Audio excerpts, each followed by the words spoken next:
tous et bienvenue dans cette nouvelle vidéo où on va parler aujourd'hui du film Tyler Rake, donc un nouveau film Netflix qui est sorti il y a quelques jours. Donc le film est réalisé par Sam Hargrave, donc qui à la base est cascadeur. Donc il a fait les cascades des deux derniers Avengers, donc Infinity War et Endgame. Il a aussi fait celle de Warrior, Atomic Blonde, Mr. Wolf, Captain America Civil War. Donc il a quand même un sacré bagage de cascades, de techniques. Et d'ailleurs, ça va quand même se ressentir sur le film. D'abord, l'histoire raconte l'histoire de Tyler Rake, qui est un mercenaire intrépide qui bosse dans l'ombre.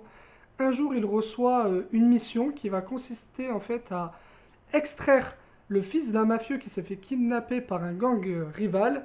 Donc du coup, aller en Inde, parce que du coup c'est en Inde que se passe le film.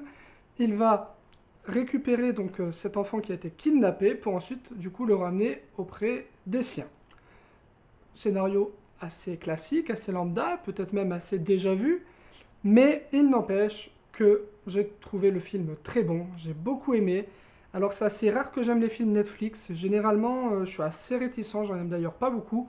Je crois que sur ces derniers mois j'ai aimé que Marriage Story et du coup maintenant Tyler Rake, donc du coup il fait partie du cercle fermé des films Netflix que j'ai bien aimé et je vais vous expliquer rapidement et sans spoiler comme d'habitude pourquoi j'ai aimé ce film. Premièrement, on va parler de Chris Hemsworth, tout simplement parce que je trouve que ça fait du bien de le voir faire autre chose que Thor. Voilà. Alors moi, c'est un acteur que j'aime bien. Je trouve qu'il a un charisme, oui, c'est sûr, beau gosse, machin, mais il dégage vraiment de la sympathie, ce mec, je trouve.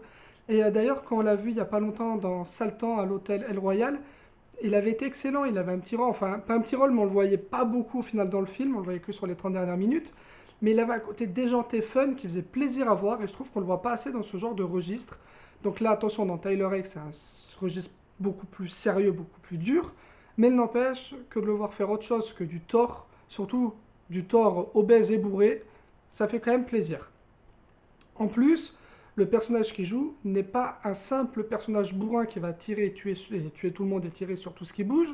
Il y a quand même aussi du jeu parce qu'il doit jouer quand même certaines scènes qui sont assez dramatiques. Il va même avoir quelques larmes. Donc du coup, il a un personnage assez intéressant avec une rédemption, avec un objectif du coup de mission et aussi d'un point de vue personnel pour faire évoluer son personnage. Du coup, c'est assez intéressant. Ensuite, on peut aussi parler des cascades. Alors, il en a tourné une bonne partie lui-même. Je ne sais pas s'il les a tournées lui à 100%, mais en tout cas une bonne partie. Et du coup, il fait vraiment bien le job. Après, voilà, il a le physique, le charisme et tout pour que à l'écran, ça rende vraiment très très bien. Ensuite, le gros point fort du film, l'action. Pourquoi l'action? Parce que je trouve que déjà, l'action du film a un petit côté John Wick. Alors au final, c'est pas surprenant de savoir que le réalisateur du film est à la base un cascadeur, c'est aussi le cas pour John Wick, parce qu'on a un petit peu le même genre de gunfight ultra chorégraphié mais ultra stylé. C'est-à-dire qu'on va revoir un petit peu comme John Wick, le truc de avec une balle, il va tuer un mec, mais il va peut-être des fois mettre trois quatre balles pour le buter. Bah, ça, on va aussi le retrouver dans Tyler Rake. Et toutes ces petites combinaisons de roulade, de prise et en même temps tirer, le coup de charger. Par exemple, il va pas juste charger simplement son fusil, il va se servir d'un corps pour aller bim charger, pour aller tuer un autre mec. Enfin, il y a quand même tout ce côté ultra chorégraphié qui est dans le film et du coup qui remonte vraiment l'aspect cascadeur du réal. Ensuite, le film a quelque chose d'assez extraordinaire que moi je raffole, en même temps vous le savez, c'est le plan séquence. Voilà, le film nous offre un plan séquence qui doit durer pas loin de 10 minutes, ultra spectaculaire. Pourquoi? Parce qu'en en fait il va regrouper quelque chose d'assez original, c'est rare qu'on voit ça, c'est un plan séquence qui va engranger une poursuite de voiture, ensuite une scène de gunfight et ensuite un combat. Donc ça fait qu'on a quand même les trois moments clés d'action qui vont être dans ce plan séquence. Et pour moi, c'est juste jubilatoire. Alors après, oui, ce n'est pas un vrai plan séquence. Il y a quelques petits cuts dissimulés, voilà. Mais bon, on a le rendu d'un plan séquence. Et moi, ça, je trouve ça ultra stylé. D'ailleurs, la caméra a souvent des plans assez malins.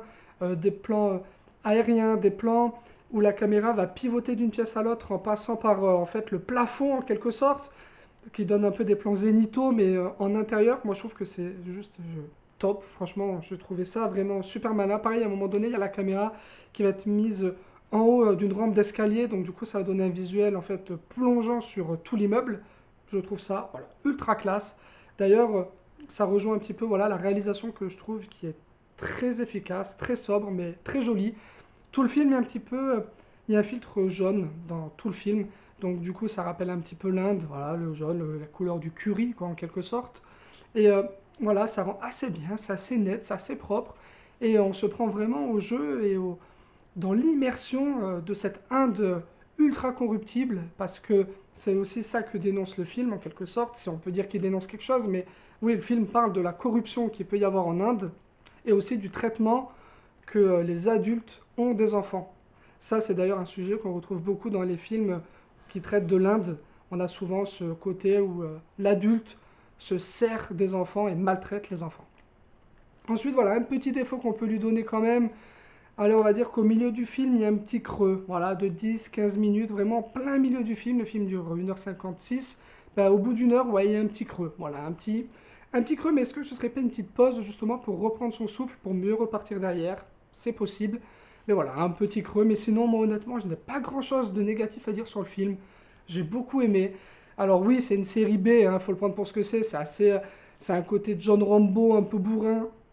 C'est voilà, c'est pas le film du siècle, mais c'est rythmé, c'est explosif, c'est stylé, c'est divertissant. Et moi, honnêtement, j'ai pris un grand pied devant ce Tyler Rake.